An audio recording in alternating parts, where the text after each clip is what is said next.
Welcome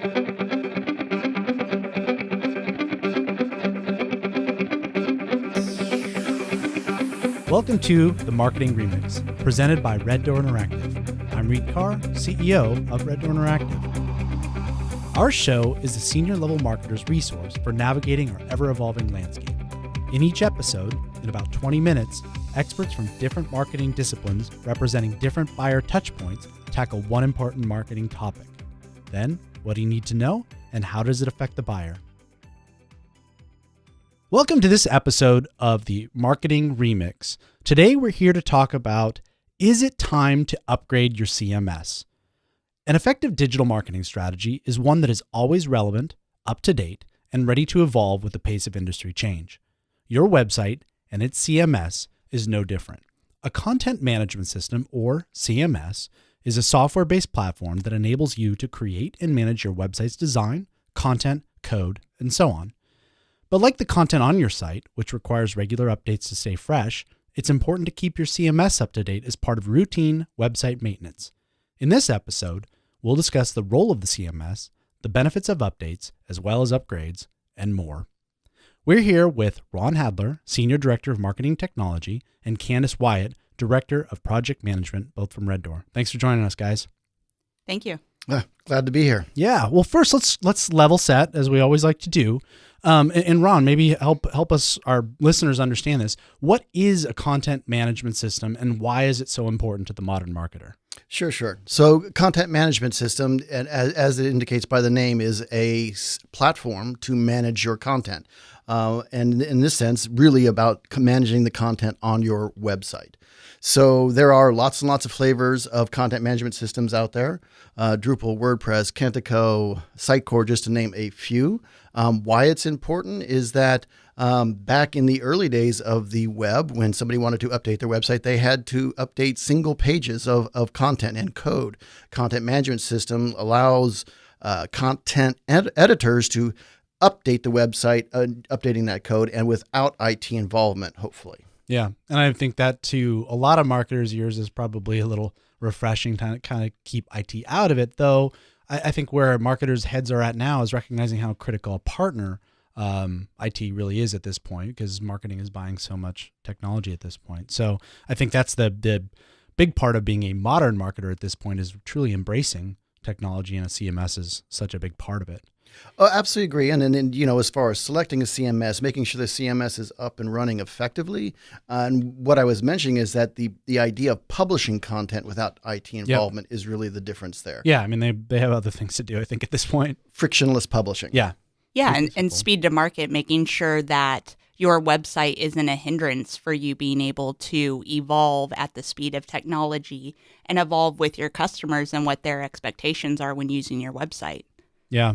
Well, so with that then is keeping things up to date. What are the benefits of keeping, not just in this case, we're talking about keeping the content up to date, but what are the benefits of keeping the CMS up to date?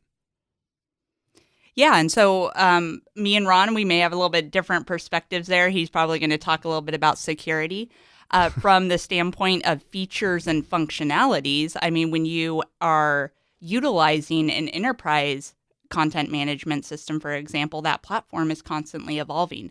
They're releasing features and functionalities, and those features are 9 times out of 10 solving some problem. Right. Either their customers are requesting it, users of websites, they're seeing behaviors evolve. So staying up to date, being involved in the conversation of what features and functionalities is really important. And so I always recommend, if you are a user of a particular platform, be signed up for their email updates, know what's on that platform's roadmap so that you can adopt those features and functionalities when they're available. Yeah. And you brought up, the clarification of enterprise CMS. Obviously, there's those that are not enterprise. I'd say kind of like a WordPress or something like that. And I think there are bigger companies in cases do use something like that. But in the case of enterprise, that's where you get more and more features and functionalities and stuff that effectively, while are things that make it better and allow you to do more stuff, but it also can create risks because there's more stuff you can do. What are some of the risks with some of the modern content management systems if we don't keep it updated? Absolutely. So, and as Kenshin mentioned, yeah, really the security is really what that main point is. You've got several content management systems were built on kind of a plug-in architecture. So what that means is that instead of kind of like coding all the features or the content management system at baseline or out of the box, coming with all these features and functionalities, you actually have to add plugins in order to get that functionality. So to name a few, WordPress and Drupal are both very plugin architecture heavy. So the risk associated with that is the plugins are developed by third parties. Now, that means that they may not be a company that is 3 or 4 people, or it may be somebody alone in their bedroom in Bangkok. Right. It's just one of those things. So you are starting relationships with that person in Bangkok, and they may not have things like bug releases or anything like that. And all they're doing is fielding an email address to understand if something's going wrong. And so you don't necessarily know that, all of a sudden their life changes and they stop actually supporting that plugin. So not keeping up to date on those is an issue. Plugin architecture, in my opinion, is a security risk as it is, just because you're not just committing a relationship with a single vendor, such as a Kentico, but with a Drupal, you're committing a relationship with probably on the average 40 different companies. Yeah. So you brought up Drupal and WordPress. What are some of the other more popular content management platforms? Kind of thinking it from, if you're listening, you're like, okay, well, do I have one, or what are some ones I should be considering, particularly as it relates to the enterprise? Sitefinity, Sitecore, Kentico, Drupal, WordPress are really kind of the big ones. There's Shopify if you're e-commerce. Oh yeah. Could definitely be content management system. I mean, Demandware also, you can manage content. Yeah. And they all come from different perspectives. Some from probably from a publishing standpoint, some come from a retail standpoint, some come from, in that case, commerce standpoint. What are some of the key features that distinguish certain CMSs from others, you feel like? So let's just talk about maybe enterprise versus non-enterprise. I mean, something like a WordPress, it grew up as a blog, right? So Right. The blog is a single content type. So I've got a header, I've got the body of my blog, and then maybe the ability to add images. So they've grown on top of that, and they call themselves a content management system, but it's very, very difficult. Content management systems allows you to manage all different types of content, not just a single form factor. So whether that's news articles, products, services, blogs, news releases, all those things can be done very, very tightly so that when you go to update it, it can be done by an intern. So, I mean, the ability to, manage that content specifically, enterprise kind of separates itself. Now, that's just kind of basic. Now, on top of that, the ability to have campaigns or landing pages, integration, have marketing automation in there, even AI and personalization are some of the things that you more enterprise content management systems will bring to the table. And the other thing, too, with enterprise is how they handle cross-channel requirements, too. I think when you get into enterprise, you tend to have a company really focused on backing, constantly evolving that platform, whereas some of the open source ones really rely, as you said, on that plugin architecture for their features and functionality. So with some of the enterprise content management systems, we're seeing that they are addressing things like the SEO needs, building in features and functionalities that really support that. And I think that's what distinguishes the open source from a lot of the proprietary CMSs. And that's what you're talking about related to cross-channel. So you got SEO, you've got paid media.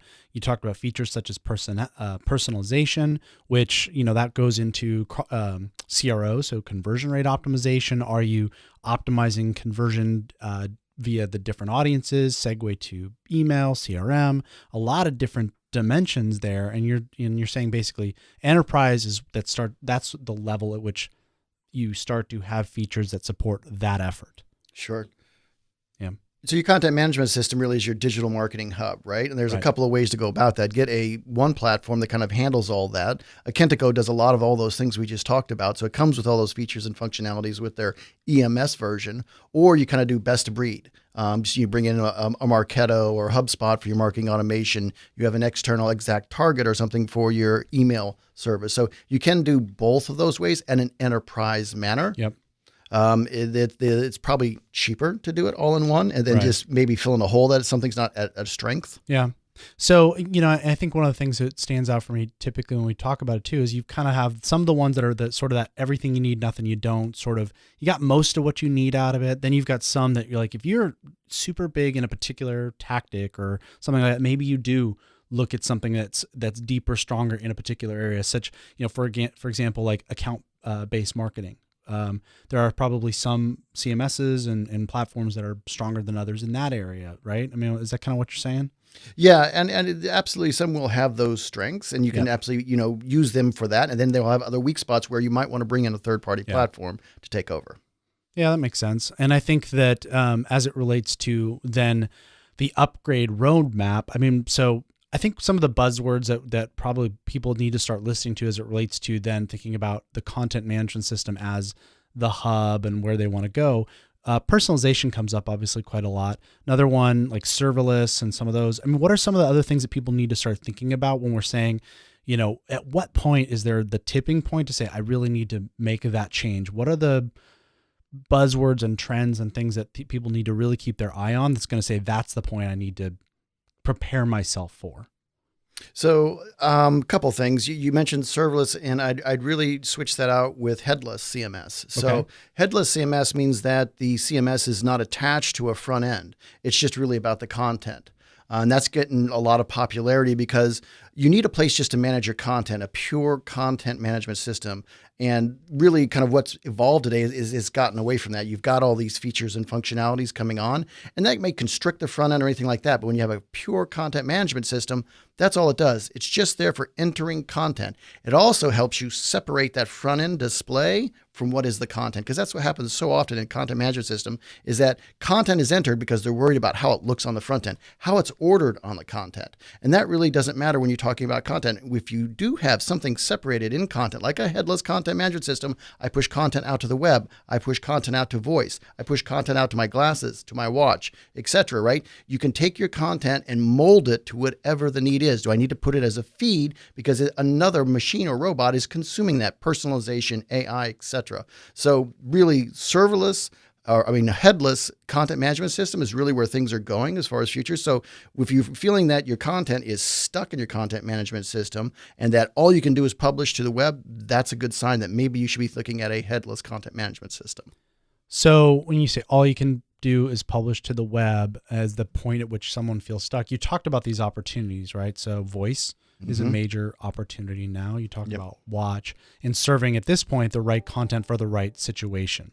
So the right situation being there's something very different that you're going to want on a watch than something the way you're going to want to engage with a can in your kitchen called the Echo, Alexa, or something like that. So and that's where people I think forgot about that as it relates to the content management system is that piece. It's content. And the fact that it's managed, despite that being the name of it, I think people saw it as, a piece of software and it handles a lot of what it looks like and things like that. So, what are some of the other things that people need to be considering? You talked about the devices, you've talked about now some of the trends.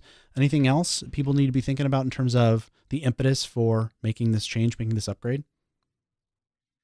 So really the personalization is the next big thing, right? And so personalization and being able to have that content, whether using third party or within that, is really where you want to. Here again, if your content management system is very integrated with the way it looks, or there's layout or styles intermixed with content, then being able to kind of personalize that content doesn't really come in well. It's really kind of being able to separate content from the way it's laid out is very, very important. Personalization comes into factor there because then you understand what content needs to be replaced very easily. It's just an image or a paragraph that relates to that person's persona or click behavior that you are personalized the content for. And I would say if getting content onto your website, making updates to your website, as Ron mentioned earlier, if you have to go through your IT team, that's a pretty good indication that you're not really set up to move at the speed of the space that we're in and meet the needs of your website visitors and users. And that's probably a good indication that it's time to do an upgrade in your CMS, to redesign it, whatever it may be. But that's one thing I would say. I'll swing once more back to security and upgrades and things like that. The ability to make sure that you have a cadence for upgrading. And if you don't have that cadence, or your content management system doesn't provide a release schedule for new versions and bug fixes, that's a really good indicator that you're probably in the wrong thing to take yourself into the future. Yeah. And I would imagine, I mean, that's what I don't think always people are planning ahead in that way. You talk about the cadence, right? From a financial standpoint, people know you have your quarters, you have your month close, you have all that stuff. But now if we talk about the speed of business and how technology is so interwoven into that, if you don't have that plan, don't have the roadmap from a partner who's doing this for you, but then the roadmap on your side to make sure you're upgrading and staying on par with all of that, you're not operating at that point, as you mentioned earlier, the speed of business. And that's when you have IT's involvement and you've got these multiple layers going through. You're definitely slowed down at that point and not operating the way maybe a competitor is operating or something like that. So definitely at a disadvantage at that point. So one of the other things to talk about when you talk about security and some of this stuff, there's also the compliance part of this stuff. And obviously we've had episodes now, about WCAG, about some of the security and privacy stuff, things like that. That's probably also a component of all of this stuff. It's not just security and that, it's actual compliance at this point with the law, right? Absolutely. So, and for those not aware, the California Consumer Protection Agency law, CCPA, is coming out January, and that's going to be a requirement that folks in California are going to have to comply with, and it has to do around the users who are coming to your website, the privacy of their data. So those things need to be met, and that's a big compliance thing. We meet with lots and lots of brands that are coming to us saying, "I received a letter from my lawyer." And no one likes that. And that's a problem because they're not meeting these requirements. And, WCAG being a big part of that. And so, of course, folks who are operating international also have to fall in the ones from Europe. Yeah. Yeah. So if you're there still kind of operating in what feels like a static kind of world, because even then I see that with some content management systems, if you haven't really updated in a while, even if it's an enterprise one, but it's not been updated, people are treating it as it's still fairly static, right? It's difficult to upgrade things like that, or update, I should say, content, because they're just behind. It's not that even the software's fault at that point. It's just like if you haven't upgraded in a while, it's like, driving an old car or something like that. Yeah, 3 years ago, the last time they did that update, it was meeting standards and expectations, but you have to stay up to date on it for sure. Yeah. What's that saying? Ignorance doesn't mean you're innocent. Yeah, that's fair. So, from a marketing standpoint, we talked a little bit about, futurism. We've got our personalization, you got privacy, you've got all these things, the different devices. But one of the things I think is such a significant takeaway is, you took personalization as it relates to what devices are people using, what kind of content that's relevant to the device. Also then on the inside is when people are updating content and trying to put the right stuff out in a large enough organization, they need to tell the right story at the right time, with the kind of the compliance part of it, because there's different parties in all of this too. That really care about what's being said. The lawyers care about what's being said. The product manager of a particular product cares about it. The CEO, the CFO, that kind of stuff. Maybe we'll kind of wrap this up a little bit about that side is like the governance part of this. What are some things that you're missing out on if you're not upgrading from a governance standpoint? Because otherwise it's just saying, is this content good? Thumbs up, thumbs down. But I think there's a process for a lot of the bigger companies. Absolutely. And the bigger platforms will have that sort of compliance baked in. Generally, the keywords you should look for when you're examining content management systems is workflow. So workflow and roles and security allow for you to say that a Candace can edit the blog, but a Reed can't. That's probably appropriate. They won't let me update much anyway. or Candace can update the Reed's Corner blog, but Reed has to approve it before she can publish it. All of those things, and there's split decisions, and there's all types of integrations that can happen with workflow. But workflow and then security roles allow you to do governance of content. You can segment which users have access to which types of content, and then when content is either edited, added, or published, there's a workflow to how it actually gets to production. Who needs to check mark it off? All of that can be logged for security purposes and then auditing. Yeah. And that's a big part of it, is to make sure after the fact you can look back and see what happened and that you're compliant as best or what the workflow allowed you to, because you have to plan that ahead too. Digital world leaves fingerprints. Yes. So we've talked a lot about workflow, personalization, a lot of these other things that are really prompting us to upgrade our CMS. But I want to call out that there's a really important next step after you've made the decision to upgrade, and that's planning for your website upgrade. Because at the end of the day, if you make the decision, move forward without the proper planning, you're going to end up in a very similar place you were that really led you to the decision to upgrade it in the first place. Right. I would even say that I could sneak in there and say there's one step, and that is if you made the decision to upgrade, maybe you need to do a platform evaluation and to go through multiple of those. And there's a process of how you can evaluate that and arrive at the right place and right platform to go with. Totally agree. Yeah. And so as part of that too is that, I mean, that's where you go through what devices and what content needs to go to what devices and the compliance stuff that we talked about and who needs to approve what. That's the major shift that people have to start thinking through. And that then evolves into what cadence do you need to take in terms of reevaluating this stuff on an ongoing basis, because this is perpetually changing even more now than ever before. Absolutely. Requirements is the first thing you do is gather all those requirements. And that's going to be the distinction between whether you have to upgrade again in 2 years or if that website takes you 5, 6, 7 years into the future. And that's a major value. I mean, that's people forget about that part of value, right? Is if they feel like, oh my God, my website is so out of date and it's only been a few years, it means you just haven't been keeping it up as you go, because there are sites at this point, I mean, we work on that go for many, many years. It was expensive on the front end of it for sure, but as you amortize that over how long you've had it, if you've got a strong upgrade and update plan, and you've kind of worked within the guidelines of the CMS as it is, because I know sometimes people try to do workarounds and that starts to really screw some things up. But then you have something that'll last a really long time, and be valuable. Completely agree. Yep. Yeah. Well, guys, really appreciate it. Hopefully, with our listeners, you got a few good buzzwords and such to see as triggers to go back and talk to folks about whether or not you need to upgrade your CMS. If you missed anything, feel free to check out our show notes on reddoor.biz/learn, because we always publish those there. And as always, subscribe, pass along, share. Ron, Candace, thanks for joining us today, guys, and we'll see you next time. Thank you. Thank you.